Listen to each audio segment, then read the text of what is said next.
Oke, malam ini tidak ada materi yang saya bagikan ya. Jadi kalau misalnya ada yang mau catat-mencatat silakan ya. Jadi tidak ada materi PDF atau rekaman yang akan dibagikan. Kalaupun ada nanti rekaman akan diinformasikan ya, tapi bukan terus kemudian untuk dimiliki secara pribadi. Intinya adalah masing-masing peserta yang join di sini memahami ya. Nah, yang sangat saya sayangkan adalah kebiasaan di Indonesia ini sudah nyeleneh, ya. Nyeleneh bagaimana? Ada workshop seperti ini gratis, ya, terus kemudian dari yang mendaftar sekitar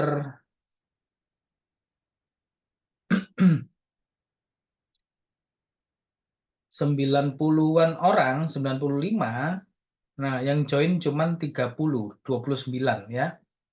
Nah, ini banyak yang telat-telat nih. Mungkin kebiasaan memang kalau ke kantor telat gitu ya.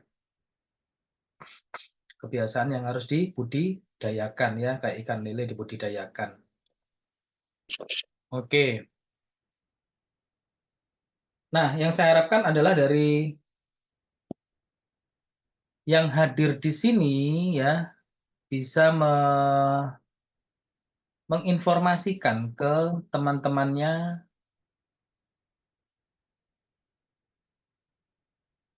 terkait implementasi.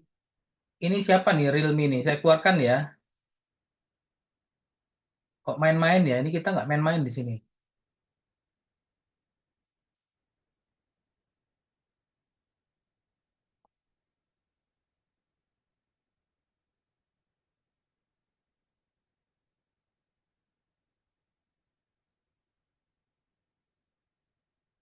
Oke, sebentar ya.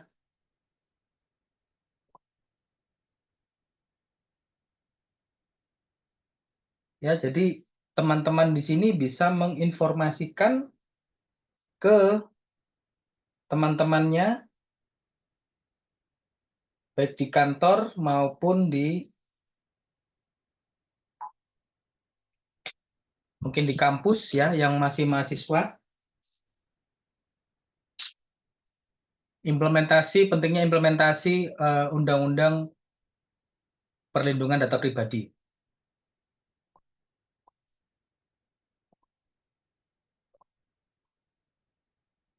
Oke, saya perkenalan dulu. Ya, ini nama saya.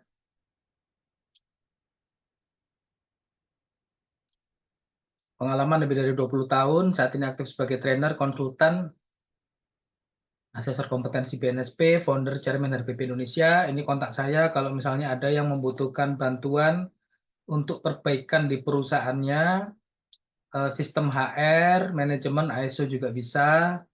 Ya, kalau ada butuh perbaikan untuk penyusunan struktur skala upah, struktur organisasi, job desk, job evaluasi, kemudian penyusunan sistem kompetensi, performance management, performance appraisal, termasuk juga masuk di balance scorecard, sistem penggajian, ya, bonus karyawan, penyusunan draft PKWT, PKWTT, pelatihan hard skill dan soft skill, semuanya ya, dan yang lain masih banyak, bisa kontak saya di nomor HP 0896 3587 8000 ya.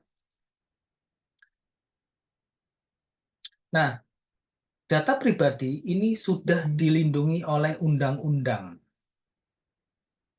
Undang-undang nomor berapa? Undang-undang nomor 27 tahun 2022. Kalau sekarang sudah 2024, maka undang-undang ini secara praktis sudah dipakai ya dan sudah mengikat kepada seluruh warga negara dan badan hukum di Indonesia. Ya, ini yang wajib kita pahami. Dan lalu yang harus dipahami, perlindungan data pribadi adalah masuk dalam ranah perlindungan, bahasanya bukan perlindungan ya ternyata, tapi pelindungan hak asasi manusia. Ya, sesuai dengan Undang-Undang Dasar 1945 pasal 27 ya. Kalau nggak salah pasal 27 tentang hak asasi manusia. Ya. karena merupakan manifestasi pengakuan dan pelindungan hak dasar manusia. Data yang menyangkut pribadi itu penting, karena kalau digunakan dengan salah, akibatnya adalah fatal ke masing-masing pribadi.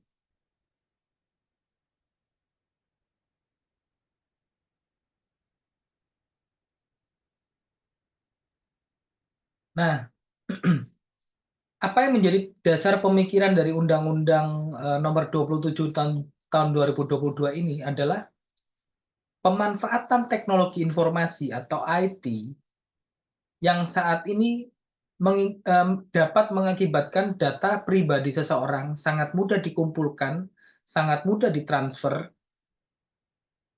dari satu orang ke orang yang lain tanpa sepengetahuan si pemilik data, tanpa persetujuan si pemilik data, ya. Dan hal ini adalah mengancam hak pribadi secara konstitusional dari pemilik data atau orang masing-masing orang pribadi ya. Nah, inilah yang dilindungi oleh Undang-Undang Nomor 27 Tahun 2022.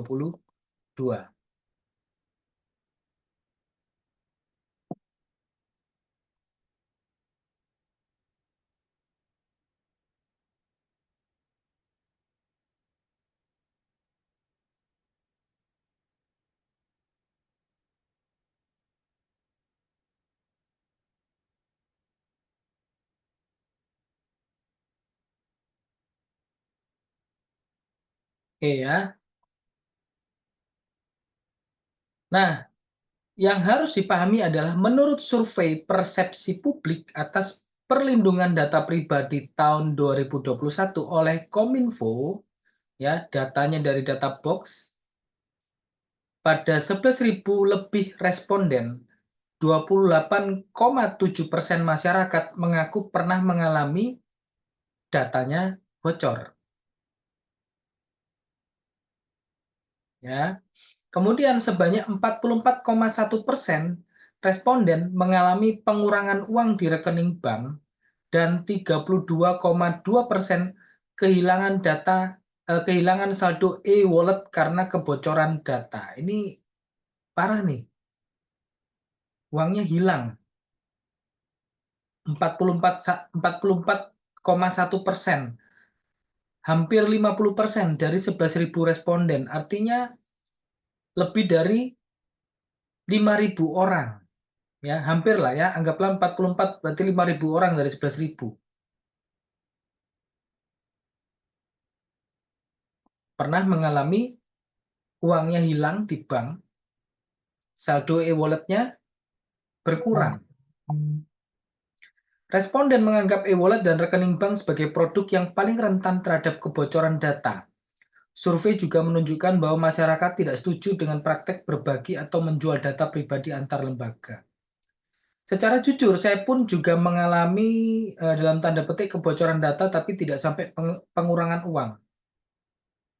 Ya, mungkin yang teman-teman juga banyak alami adalah ditawari oleh si A, si B, si C kartu kredit atau pinjaman tanpa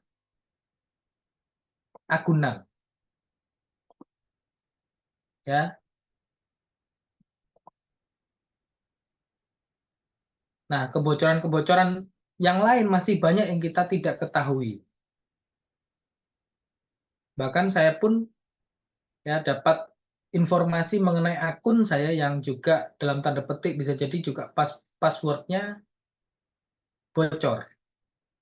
Ya, dan ini bahaya. Jadi data pribadi itu harus dilindungi. Kalau tidak akan menyebabkan kerugian. Nah, ada beberapa contoh yang akhir-akhir ini terjadi.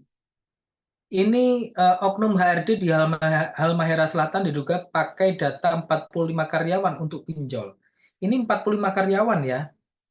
Artinya 45 dari sekian entah berapa orang jumlah karyawan, bisa 100, 200, 1000.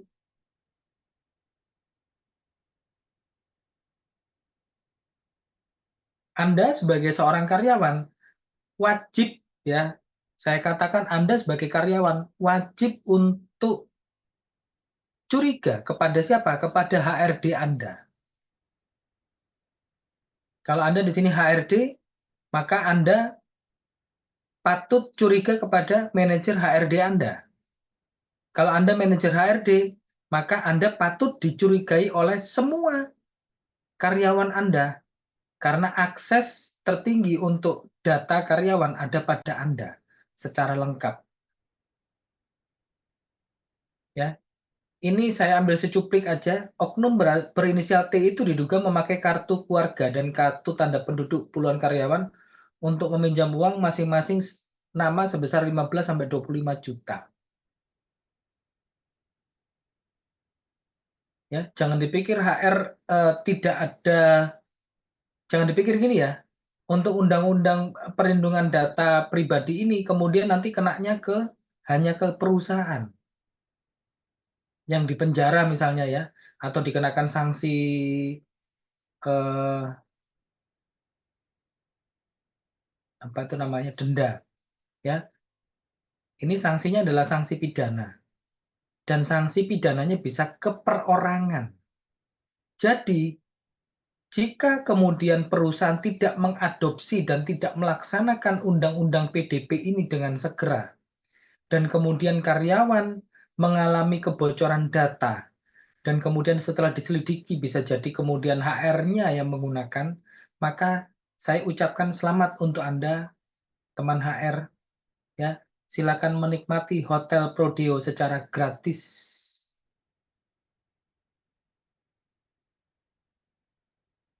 Satu ya ini ya. Yang lain lagi. Kalau ini tadi karyawan, yang ini sekarang pelamar. Ya. Kalau Anda adalah fresh graduate, ya sampai usia 50 yang masih aktif mencari kerja, maka Anda harus waspada ketika memberikan CV Anda secara lengkap termasuk juga dengan fotokopi KTP Anda untuk melamar. Bisa juga Anda mungkin tidak memberikan KTP, tapi dari HR-nya minta. Dan ini yang barusan terjadi 9 Juli ya, tanggalnya 2024, bukan 2023. Bukan 2022. Jadi ini fresh from the oven. Kalau yang ini, kalau nggak salah 3 bulan yang lalu. Ya, silakan teman-teman bisa browsing ya. Ini kalau nggak salah bulan Mei, bulan April nih. Nah, yang saya agak anehkan untuk yang pelamar, data pelamar yang digunakan ini adalah, selain digunakan untuk pinjol, HR juga menggunakan untuk buat rekening bank. Artinya apa? Entah bagaimana caranya, karena biasanya kalau kita transaksi atau buat rekening di bank, meskipun sekarang ada beberapa bank yang bisa membuat rekening secara online, pasti foto dengan memegang KTP. Ya, kalau antara foto KTP dengan foto si karyawan, foto KTP dengan foto si orang yang menggunakan data ya berbeda, maka akan jadi masalah. Mungkin bisa jadi si HR ini dia buat seperti KTP palsu yang mirip ya, mirip seperti asli, fotonya diganti foto dia. Ya, tapi namanya bisa si A, si B, si C, si D dan seterusnya. Tapi yang saya tanyakan adalah proses verifikasi dari bank. Foto orang dengan nama orang kalau berbeda seharusnya bisa ditolak ya. Nah, kalau saya pikir kok fotonya ini beda dengan nama orang, yang contoh misalnya KTP-nya si Ali, yang foto si Ari misalnya. Bisa jadi dari bank tidak ada sistem verifikasi antara foto dengan nama orang. Ya, foto yang diambil maksud saya. Oke, ini menyangkut HR. Jadi Anda, entah Anda sebagai karyawan, entah Anda sebagai calon karyawan pelamar, Anda harus waspada. Anda harus curiga zaman sekarang. Oke, kita akan lanjut ya. Saya nggak masukkan di sini, yang barusan, bukan barusan ya, 2022 informasinya ya, terkait Indofarma. PT Indofarma yang menggunakan data karyawan untuk pinjol. Ya, ini dilakukan pasti disetujui oleh direktur, entah yang melakukan pinjaman online yang disuruh HR-nya atau siapa, saya nggak tahu. Tapi tentu karena ini kejahatan korporasi, seharusnya direktur yang saat itu memerintahkan bisa dipidana. Ya, oke, aturan perundangan untuk sharing malam ini teman-teman bisa catat ya di Undang-Undang PDP, pastinya Undang-Undang Nomor 27 Tahun 2022, kemudian Undang-Undang ITE, Undang-Undang Nomor 11 Tahun 2008 perubahan, termasuk Undang-Undang Nomor 19 Tahun 2016 dan Undang-Undang Nomor 1 Tahun 2024. Teman-teman nanti bisa baca apa itu definisi data pribadi, ya. Adalah data tentang orang perseorangan yang teridentifikasi atau dapat diidentifikasi dan bla bla bla bla ya secara sistem elektronik atau non elektronik. Silakan baca di Undang-Undang PDP. Ya. Kemudian informasi adalah keterangan pernyataan, gagasan, tanda-tanda dan seterusnya. Teman-teman bisa baca di Undang-Undang PDP juga. Nanti silakan baca apa itu pengendali data pribadi, ya. Apa itu prosesor data pribadi, atau saya jelaskan secara singkat ya. Pemilik data pribadi, subjek data pribadi ini adalah kita yang punya data.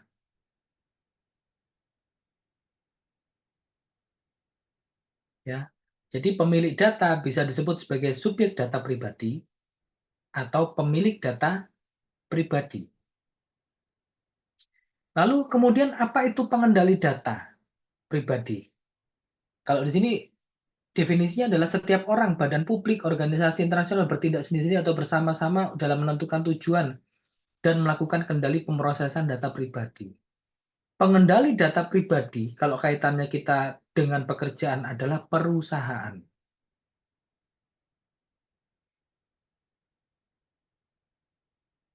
Ya, jadi pengusaha, direktur itu adalah pengendali data pribadi.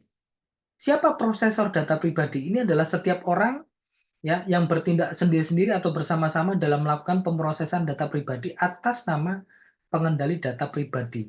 Prosesor data pribadi adalah si HR. Ya, nah, pasca berlakunya Undang-Undang PDP, ini kita kembali lagi saya ingatkan kita harus hati-hati terkait data pribadi. Jangan sampai disebarluaskan yang namanya CV secara vulgar. Ya, ini malam ini saya bagikan gimana caranya buat CV pasca Undang-Undang PDP yang teman-teman langsung bisa implementasikan. Sesuai dengan Undang-Undang PDP, maka ada 4 oknum yang terlibat dalam pengolahan data di perusahaan. Yang pertama adalah subjek data pribadi, si karyawan, si pemilik data pribadi.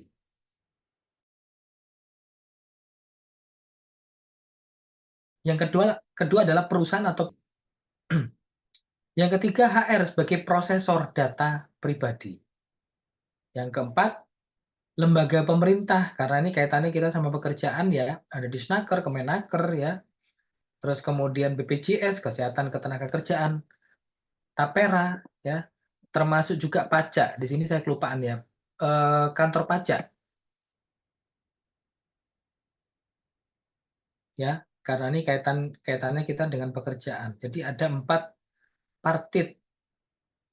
Si pemilik data kita masing-masing, perusahaan, HR sebagai prosesor data pribadi yang diberikan mandat.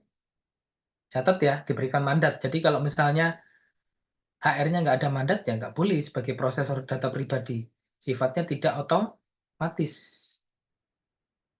Itu sesuai dengan Undang-Undang PDP dan lembaga pemerintah.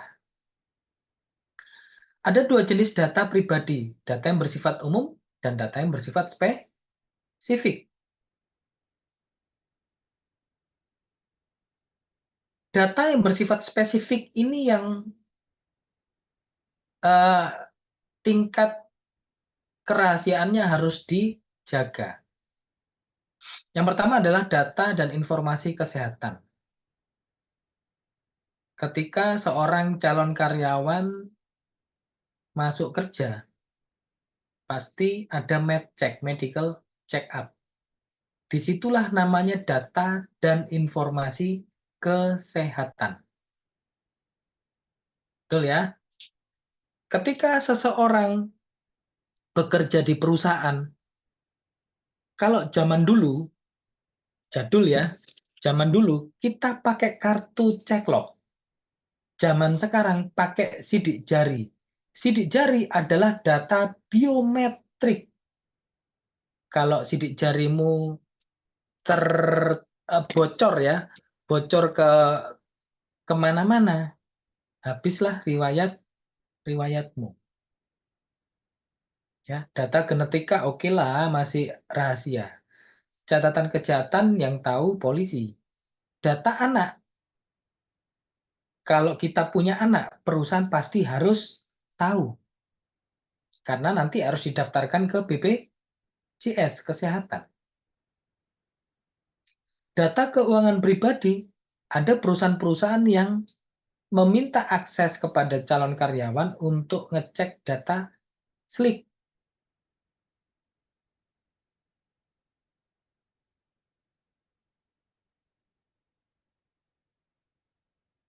Ya, data yang bersifat spesifik ini lebih ya top secret gitu ya dibanding data yang bersifat umum. Jadi teman-teman harus hati-hati meskipun sekarang ya, sekarang yang tahu data Anda adalah HR. Anda harus curiga sama HR. Pak, kita percaya sama HR ya? Jangan. Ya, musyrik namanya percaya sama HR. Percaya itu sama Tuhan. Meskipun HR-mu sejujur apapun, suatu saat bisa jadi nggak jujur. Apalagi terkait data pribadi. Ya, kalau terus kemudian si HR ini kepepet butuh duit, ya dijual lah datamu. Dijual bukan berarti terus kemudian bukan kemudian harus digunakan untuk pinjol ya, tapi terus kemudian data Anda dijual ke marketing, dijual ke yang lain. Bisa seperti itu. Dan inilah yang harus diantisipasi oleh perusahaan, oleh pengendali data pribadi. Lalu, yang namanya data pribadi yang bersifat umum itu isinya apa? Nama lengkap, jenis kelamin, keluarga negaraan, agama, status perkawinan, data pribadi yang dikombinasikan untuk identifikasi. Nama lengkap jelas, ya. Jenis kelamin hanya ada 2. Nah, ini agak repot ya. Kalau ada jenis kelamin yang cewek rasa cowok, cowok rasa cewek gitu ya. Kewarganegaraan, agama jelas, status perkawinan jelas. Kalau belum menikah atau belum menikah atau tidak menikah gitu ya. Apa itu data pribadi yang dikombinasikan untuk identifikasi? Ini adalah nomor HP, alamat email, atau alamat IP. Jadi untuk data yang bersifat pribadi yang bersifat umum dan data yang bersifat spesifik, Anda harus jaga benar-benar. Ya, tadi saya sudah pastikan data yang bersifat umum dan data yang bersifat spesifik, data informasi kesehatan, biometrik, data anak, data keuangan, itu bisa jadi di HR ada. Artinya apa? Sekali lagi saya ingatkan, teman-teman bisa hati-hati ya. Hari Jumat saya akan adakan sharing tentang implementasi Undang-Undang PDP ini untuk perusahaan. Silakan kalau ada yang mau daftar. Bayar Pak Ferry, bayarlah ya. Masa mau digratisin terus? Ya, mau pinter itu harus keluar duit. Jangan mentalnya gratisan ya. Saya buat materi butuh listrik, bukan terus kemudian pakai arang. Pakai arang pun harus beli ya. Zoom ini bisa jalan mesti beli, bukan barter ya. Bukan terus mengucapkan terima kasih atau minta sama Zoom gratis, nggak bisa. Jadi makanya harus bayar. Nggak punya duit ya, wassalam ya. Hidup jangan terus kemudian Anda pelit ya, semuanya harus based on transaksi. Kalau mau maju, mau punya pengetahuan yang komplit. Jangan pelit terhadap diri sendiri. Kalau materinya adalah untuk isi otak. Nah, data dalam CV Anda ada nama lengkap, ada alamat, ada tempat tanggal lahir, ada agama, ada jenis kelamin. Kewarganegaraan kebanyakan sudah umum lah ya, pasti orang Indonesia kecuali kalau TKA. Ya, yang Chinese pun ditulis mungkin keturunan WNI keturunan. Status perkawinan sangat ada di perusahaan. Nomor HP pasti ditulis. Alamat email pasti ditulis. Alamat IP nggak mesti. Ya. Nomor KTP, NPWP ada yang masih menuliskan, bahkan melampirkan. Di dalam data CV juga ada data riwayat pendidikan. Ada riwayat pekerjaan.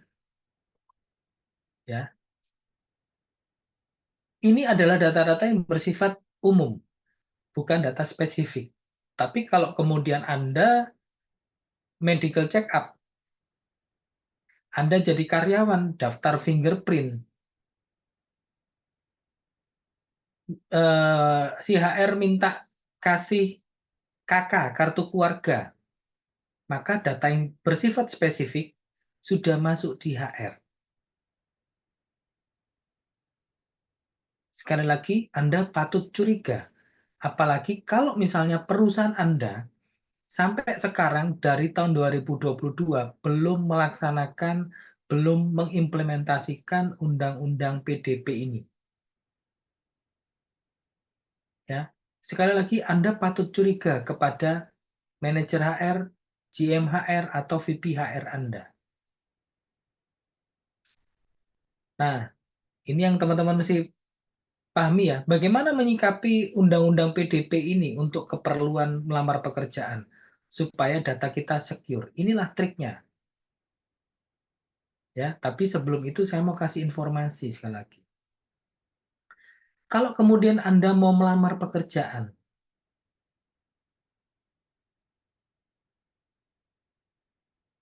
Anda harus minta ke HR sebelum CV yang komplit diberikan. Ada persetujuan pelindungan data pribadi dari perusahaan itu sebagai jaminan. Jika terus kemudian perusahaan HR tidak memberikan, maka artinya di perusahaan tersebut belum melaksanakan Undang-Undang PDP. Artinya Anda patut curiga dan saran saya jangan melamar di perusahaan tersebut karena data Anda rawan untuk disalahgunakan untuk kejahatan. Anda harus berpikir 2 poin penting ini. Yang pertama, ya, yang pastinya cari kerja untuk meningkatkan harkat hidup, martabat, untuk beli ini, beli itu, untuk kebutuhan sehari-hari itu penting. Tapi kalau kemudian ya data Anda bocor, digunakan sebagai pinjol,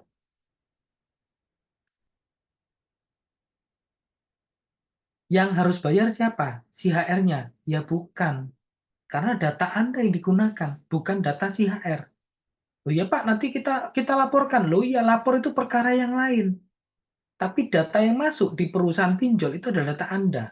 Maka tagihan adalah pada Anda, bukan pada si pelaku kejahatan. Ini yang perlu Anda ingat ya. Sekali lagi, jika data Anda digunakan untuk kejahatan pinjaman online, karena yang digunakan adalah nama Anda, maka meskipun uang itu tidak mengalir pada Anda, Andalah yang akan ditagih seumur hidup. Ya, Andalah yang akan diteror. Makanya harus hati-hati ketika sekarang melamar pekerjaan. Karena tadi di awal saya sudah informasikan, sudah ada 2 kejadian.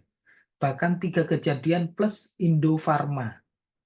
Indofarma kurang apa ya? Pabrik besar, perusahaan besar, BUMN. Ya. Nah, kalau kemudian tadi data CV Anda isinya ini, jangan gunakan yang ini sekarang. Anda harus lakukan revisi. Jangan gunakan CV dengan format yang sama yang sekarang Anda gunakan. Anda harus modifikasi. Apa yang harus Anda lakukan sebagai pelamar? Yang pertama adalah mengubah konten CV untuk disebarkan dan dikirim ke HR. Kalau misalnya sekarang Anda punya hobi untuk mengirim CV ke sana ke sini secara bebas, itu nggak salah. Ya, itu tidak salah. Masih bisa dilakukan? Absolutely yes. Cuman Anda harus mengubah konten CV.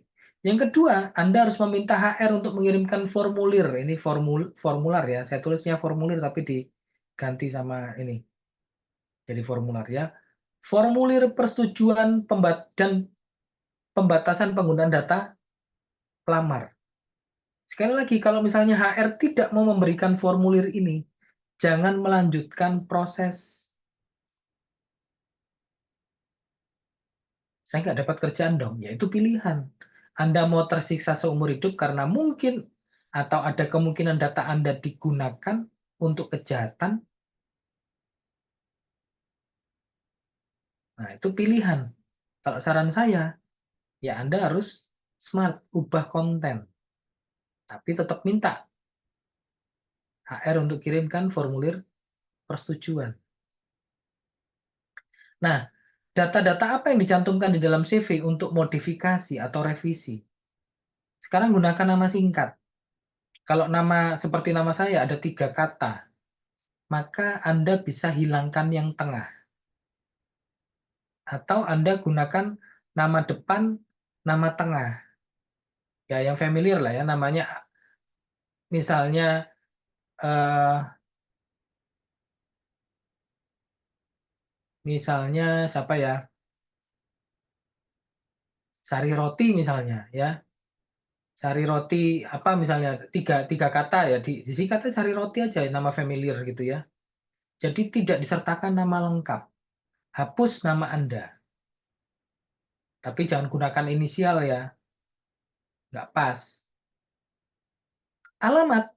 Jangan diberikan data alamat lengkap. Cukup alamat kelurahan, kecamatan, kabupaten, kota. Tempat tanggal lahir, hilangkan. Gantikan dengan usia. Itu cukup. Jenis kelamin, tidak perlu. Kecuali kalau memang contoh pramugari. Ya, namanya pramugari itu nggak mungkin cowok. Kadang ada nama-nama juga yang agak ambigu ya. Contoh misalnya ada teman kita ya, HR yang sini teman-teman HR ya, ada namanya Alma. Alma itu bisa cewek, bisa cowok. Tapi kalau namanya Tony, nggak mungkin Tony itu cewek. Nah, Anda yang punya nama ambigu, ya tulis jenis kelamin. Ya. Nah, Anda mesti sadar diri. Supaya apa ya? Supaya nggak bingung. Nanti panggilnya Mas gitu ya. Si rekruternya manggilnya Mas, ternyata Mbak. Atau terbalik, kan Anda tersinggung. Loh, saya ini cewek, saya ini cowok gitu ya. Dipanggil dengan panggilan yang salah. Ya. Banyak tuh kejadian. Saya cek dulu di sini ada nggak yang RBP Jatim ya. Tuh Mas Alma itu dipanggil Mbak, seringnya panggil Mbak. Dia sudah merasa biasa. Tapi kalau dalam pencantuman pembuatan CV yang modifikasi untuk disebar-sebarkan di awal, kalau namanya ambigu, namanya nggak jelas, bisa nama cewek cowok, maka jenis kelamin harus ditulis. Tapi kalau namanya Tony, Bejo, Sari gitu ya, yang nggak ada namanya Sari, tapi cowok kecuali Saripudin.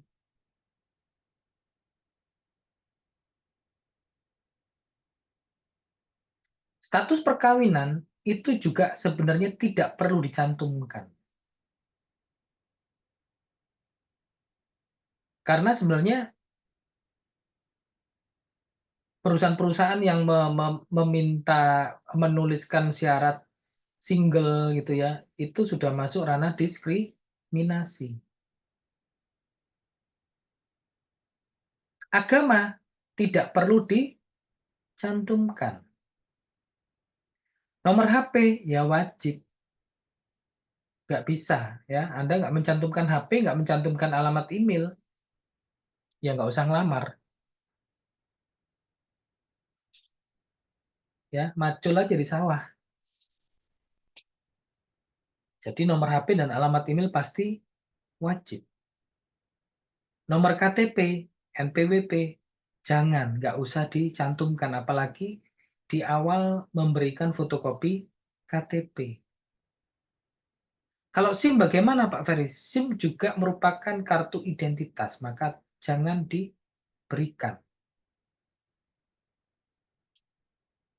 Ya, jadi silakan eh, modifikasi CV yang untuk diberikan ke HR di awal. Tapi Anda harus punya format CV yang komplit. Yang komplit yang bagaimana? Yang sekarang. Ya, yang seperti ini nih. Semuanya ada. Ya, nomor IP, alamat IP enggak sih ya. Nah, data riwayat pendidikan dan riwayat pekerjaan ya seperti biasa Anda tuliskan di dalam CV yang untuk digunakan melamar awal. Nah, setelah CV yang awal ini Anda sudah berikan ke HR, kalau misalnya bagi HR masih kurang komplit dan kemudian Anda diminta untuk memberikan CV yang terkini Anda miliki, CV yang sekarang yang pada umumnya Anda buat ya, maka ya nggak apa-apa dikasih. Tapi Anda wajib meminta persetujuan perlindungan data pribadi kepada HR. Sekali lagi kalau HR-nya, "Hah? Apa itu maksudnya, Mas?" Artinya di perusahaan tidak ada dan tidak menerapkan persetujuan perlindungan data pribadi ke HR. Karena pada dasarnya ketika ada formulir persetujuan perlindungan data pribadi ke HR, artinya perusahaan sudah ada SOP-nya untuk perlindungan data pribadi yang diimplementasikan di perusahaan. Nah, bagaimana format SOP-nya? Bagaimana format persetujuan perlindungan data pribadi kepada HR? Itu akan saya bagikan hari Jumat. Silakan untuk teman-teman HR ini khusus ya, yang di perusahaan. Teman-teman HR yang mau ikut hari Jumat, silakan bisa daftar. Berbayar, yes, absolutely. Karena apa? Saya menggali, saya berpikir untuk bisa membuat data dan membutuhkan source yang lain.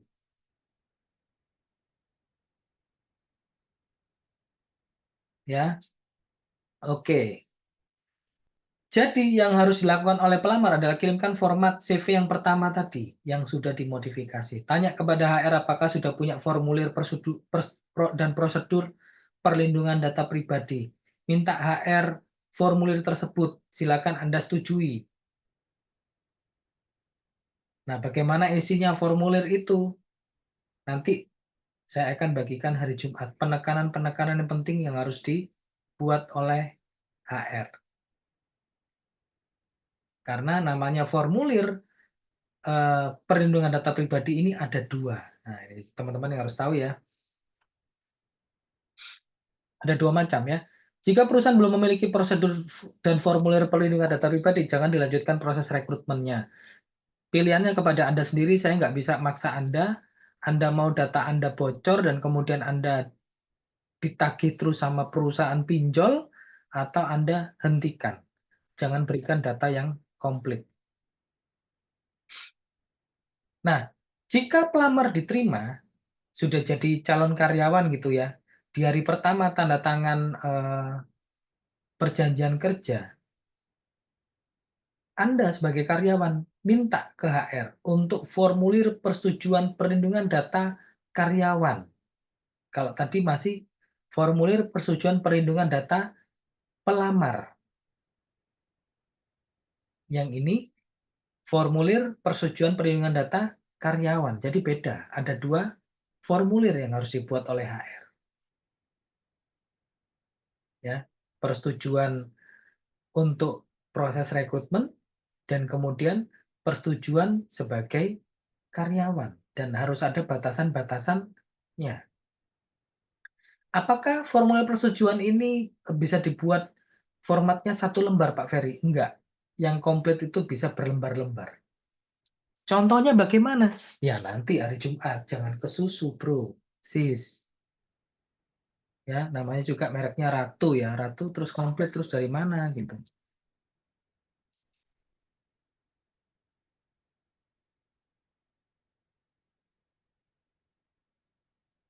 Ya, ini yang harus dilakukan kalau diterima.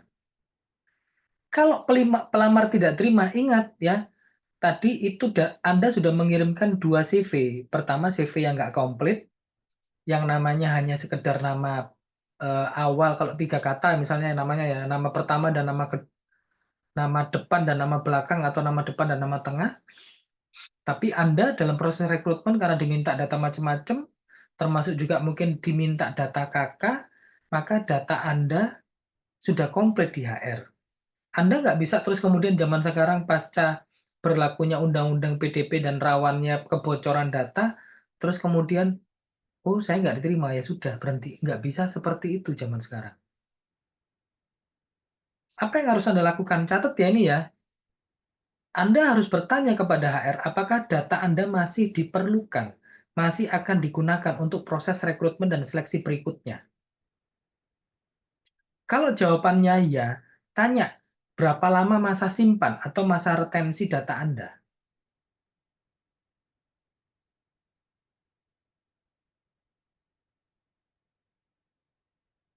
Jika Anda tidak diterima, ini tipe ya, jika Anda tidak diterima dan data Anda tidak dibutuhkan lagi, maka minta HR untuk melakukan penghapusan dan pemusnahan data pribadi Anda secara permanen. Dan minta buktinya, minta berita acaranya pemusnahan dan penghapusan data pribadi Anda. Ribet ya Pak Ferry? Loh ya inilah kalau misalnya kita namanya belajar aturan. Bukan terus kemudian, sorry itu sih ya, yang mungkin di luaran-luaran sana hanya sekadar eh, ngeramesi undang-undang itu hanya sekedar kulitnya. Ini saya mikir loh ya, buat materi itu harus kalau bagi saya harus dalam. Implementasinya bagaimana itu dipikirkan, ya, bukan hanya sekedar kupas kulit, ya, tapi sarinya, implementasinya. Itu yang saya bagikan kepada Anda. Anda patut curiga kalau misalnya HR mengatakan, ya nanti saya hapus. Loh Pak, nggak bisa gitu Pak. Loh Bu, nggak bisa gitu Bu. Saya minta ya untuk ada berita acara dan bukti pemusnahan dan penghapusan data.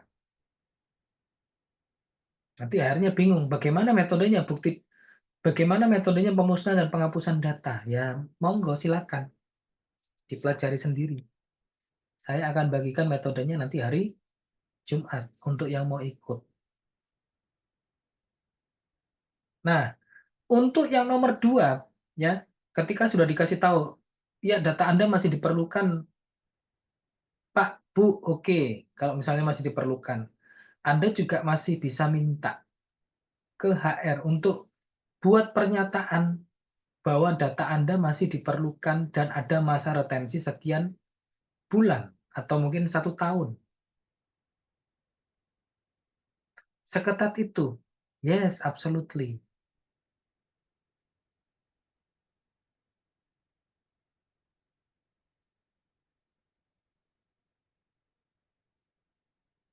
Ya, oke ya. Oke, sanksi sanksi pelanggaran Undang-Undang PDP. Nanti teman-teman bisa baca di pasal 67 ya. 5 miliar. 5 miliar ini bisa loh nanti dikenakan untuk HR ya. Pidana penjara 5 tahun. 4 miliar ini ya. Pasal 65 ayat 2 dan seterusnya nanti bisa dibaca. Nah, Anda sebagai seorang pelamar juga harus hati-hati. Masih banyak itu yang buat juga data-data fake. Data fake gimana? Saya contohkan ada seorang supervisor HR yang menuliskan ya, dia bekerja di PTA ya, jabatannya sebagai superintendent HR. Superintendent itu kan setara supervisor lah ya, belum jadi manajer, senior supervisor. Tapi di CV-nya ditulis direktur HR. Nah, ini kurang ajar. Nah, kalau misalnya ketahuan ya, contoh misalnya inilah pentingnya background check ya, teman-teman HR ya. Kalau misalnya background check terus kemudian tertulis di CV-nya itu adalah direktur HR, tapi terus kemudian tanya ke perusahaan ternyata jabatan adalah supervisor dan Anda sebagai HR bisa minta pernyataan dari perusahaan kalau jabatan supervisor, Anda bisa lapor ke polisi. Setiap orang yang dengan sengaja membuat data pribadi palsu atau memalsukan data pribadi dengan maksud untuk menguntungkan diri sendiri. Ya kalau ngelamar supaya bisa posisi yang lebih tinggi kan menguntungkan diri sendiri ya. Atau orang lain yang dapat mengakibatkan kerugian bagi orang lain, kan rugi ya. Masih supervisor kok direkrut jadi direktur kan nggak bisa apa-apa ya kan. Sebagaimana dimaksud dalam pasal 66 dipidana dengan pidana penjara paling lama 6 tahun ya, denda paling banyak 6 juta ini dan atau ya aturannya ya. Jadi bisa pidana penjara, bisa denda, bisa dan denda ya. Bisa penjara dan denda. Nah, itu ya teman-teman harus hati-hati. Selain jatuh pidana, pasal 67, pasal 68, pidana tambahan berupa perampasan keuntungan. Ya, nanti bisa dibaca. Pasal 70, silakan dibaca ya. Ini silakan. Pokoknya apa namanya? Sanksi-sanksi silakan dibaca. Oke, ya. Materinya sudah habis. Silakan yang mau tanya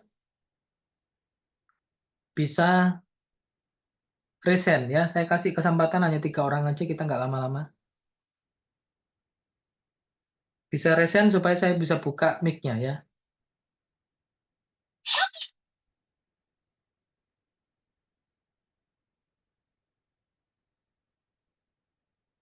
Nggak ada? Sudah jelas semuanya ya rasanya ya. Nah, jadi itu yang harus Anda lakukan ketika melamar ya. Oke, ada yang mau tanya? Silakan.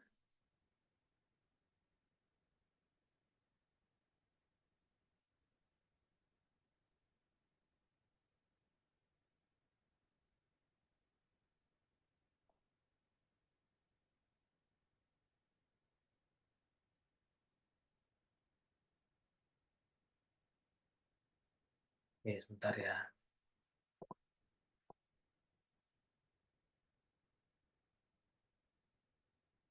Ya, ini pertanyaan di chat saya abaikan ya.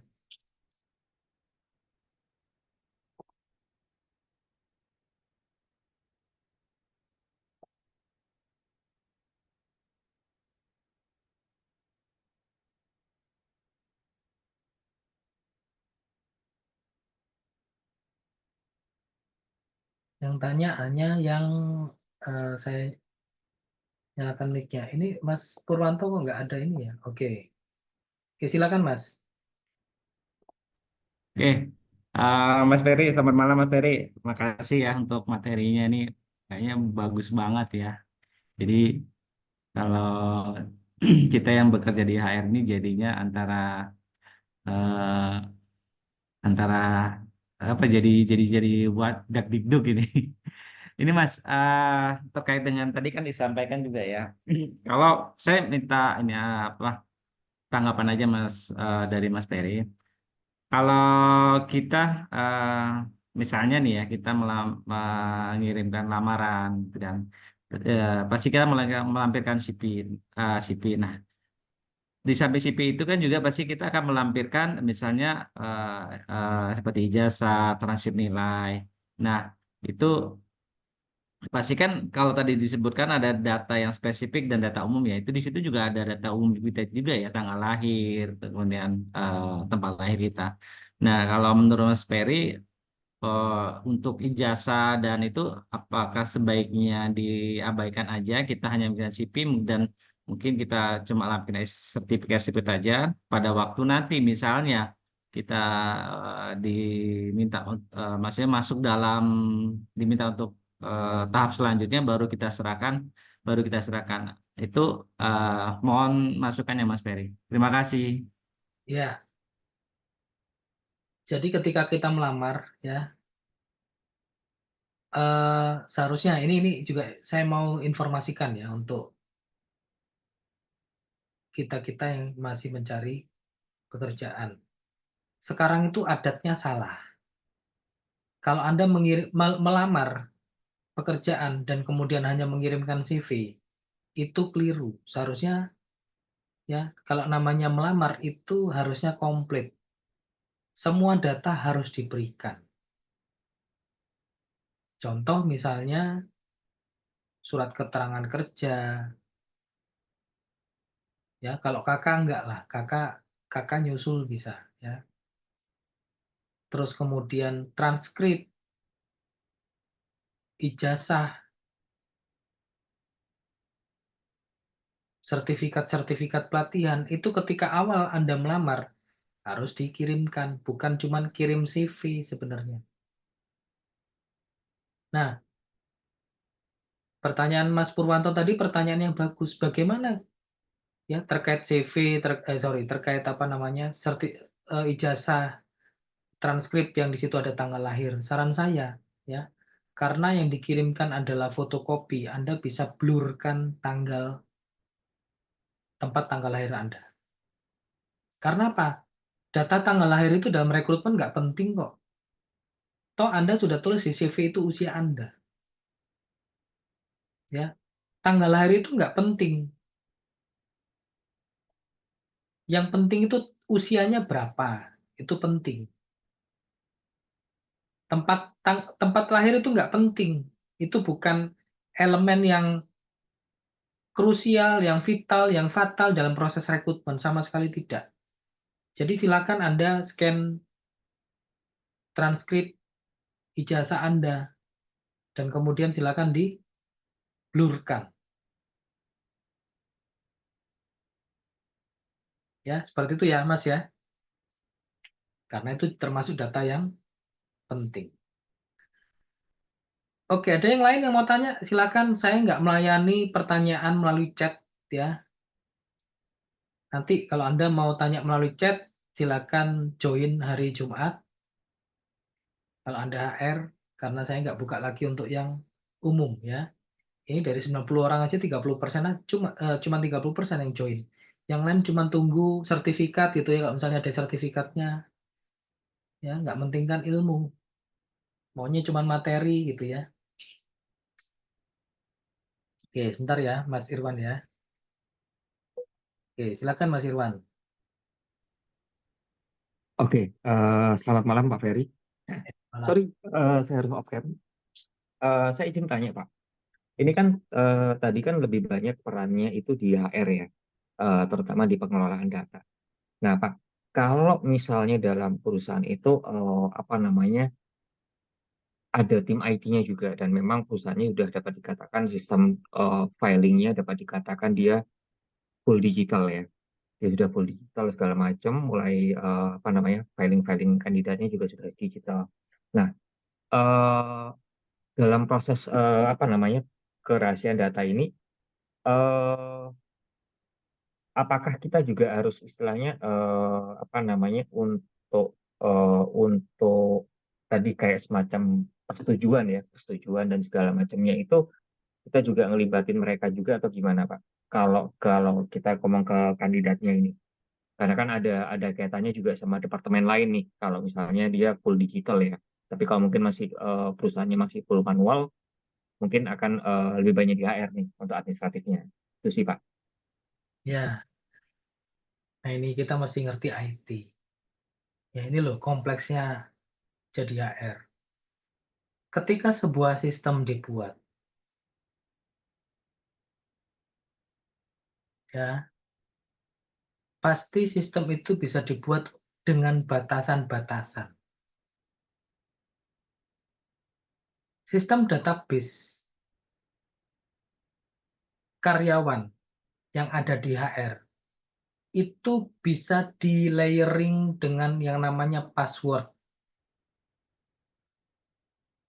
Dan password itu bisa disetting untuk tidak bisa dibuka oleh bagian IT. Itu bisa seperti itu. Kalau misalnya ada orang IT yang bisa membuka, pastikan itu hanya satu orang. Dan orang itu adalah ada di level top atau misalnya manajer gitu ya, top di IT. Artinya yang bersangkutan adalah masuk dalam kategori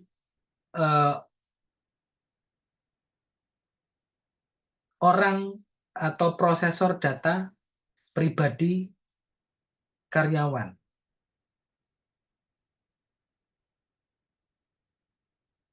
Ya, jadi nggak semua orang IT bisa buka staf IT ya bablas kalau seperti itu. Ya, hanya satu orang yang bisa membuka. Kita bisa setting yang seperti itu.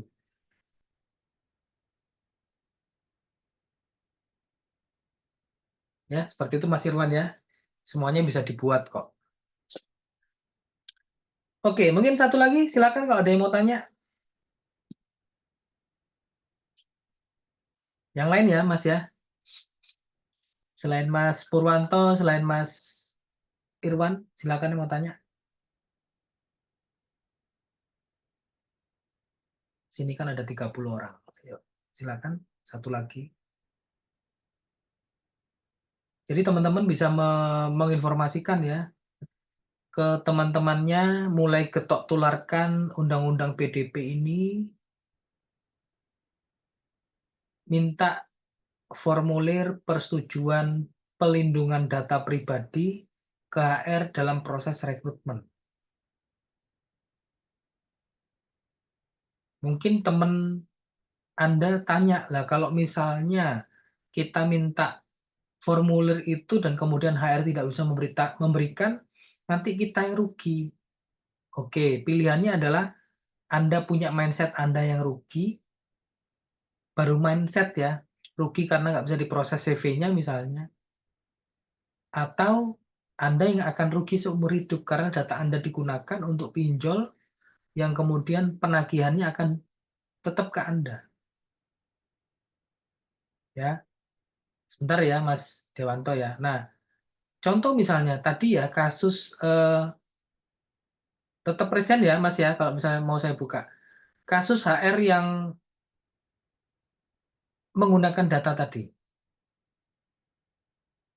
Contoh si HR sudah masuk ke pengadilan dan kemudian ada putusan pidana dari pengadilan.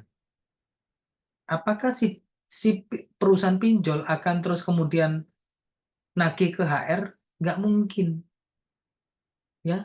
Neror Anda iya, akan tetap neror Anda karena apa? Datanya data Anda, bukan data si HR yang digunakan, ya. Jadi hati-hatilah yang namanya kebocoran data. Mending dapat agak susah, ya, tapi perusahaan yang sudah implementasi undang-undang PDP ini, daripada terus kemudian data Anda bocor dan Anda tersiksa seumur jagung. Seumur hidup ya, bukan seumur jagung ya. Seumur jagung sih gampang, 3-6 bulan, 3-4 bulan misalnya. Nah, kalau seumur hidup Anda ditagih terus, diteror terus, apa enak? Ya, akhirnya apa? Anda memutuskan untuk pindah perusahaan, keluar dari perusahaan, pindah kota, kan nyiksa tuh. Ya, jadi harus dipikirkan nih. Mulai dari sekarang Anda harus memikirkan. Oke, silakan Mas Dewanto. Halo, Assalamualaikum. Kedengaran suara ya, Pak? Ya, silakan lanjut. Mau nanya ini kalau ada HR rekrutmen meminta slip gaji terdahulu, Pak, itu baiknya gimana ya? Kalau slip gaji, apakah itu data penting kah? Slip gaji ya penghasilan kita di perusahaan sebelumnya gitu Iya, maksudnya. tahu. Apakah itu masuk data yang mana tuh? Masuk Data data penting sih enggak, cuma paling nominal sama nama sama jabatan aja sih. Gitu sudah. aja. Kalau misalnya mau dikasih ya nggak apa-apa. Oh gitu ya. Kalau saya sih saya nggak akan kasih. Oh gitu. Mungkin buat pembuktian atau buat apa nggak sih? Gue kurang tahu nih. Ada beberapa saya pakai. Makanya kan nggak perlu tahu sebenarnya. Ya, ini mungkin keluar dari topik ya, tapi saya mau kasih tahu teman-teman. Kalau misalnya ada HR minta bukti gaji, alasannya apa? Supaya kita tahu gaji itu tujuannya apa sih? Supaya Anda kalau minta gaji nggak gede-gede banget. Contoh misalnya gajinya sekarang anggaplah misalnya 6 juta. Boleh dong namanya kita ngelamar di perusahaan minta gaji 10 juta meskipun gaji kita sekarang 6 juta. Boleh dong kalau misalnya gaji sekarang kita 6 juta, kita minta 12 juta. Yang salah di mana? Kalau memang kita merasa kita punya harga yang kita ajukan. Ya. Kalau terus kemudian HR-nya minta data gaji itu tidak lebih dan tidak kurang, ya. Mungkin Anda dipikir bohong kalau misalnya gaji segitu. Bohong atau tidak? Ini kan Anda permintaan Anda. Kalau misalnya ditanyain gaji sekarang berapa? Kalau misalnya saya tidak mau memberitahu relevansinya sama proses rekrutmen apa Pak? Apa Bu? Kan nggak ada. Saya merasa saya punya kemampuan, makanya saya ngajukan gaji sekian. Masuk akal ya? Kalau misalnya perusahaan nggak mampu bayar sesuai request saya dan kemudian nggak mau nego, ya sudah selesai. Ya kan? Gitu aja. Kita pede kan?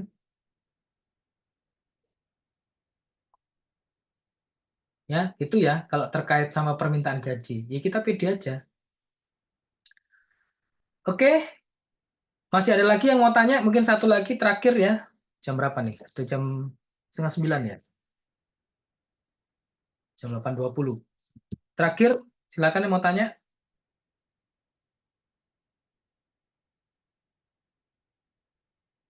Yang lain ya, Mas Purwanto ya. Silakan. Selain Mas Purwanto, Mas Irwan, Mas Dewanto, selain 3 orang,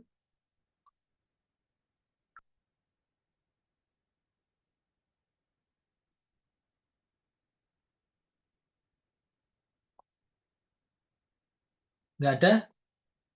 Oke, kalau nggak ada, saya akhiri ya. Semoga materinya bermanfaat.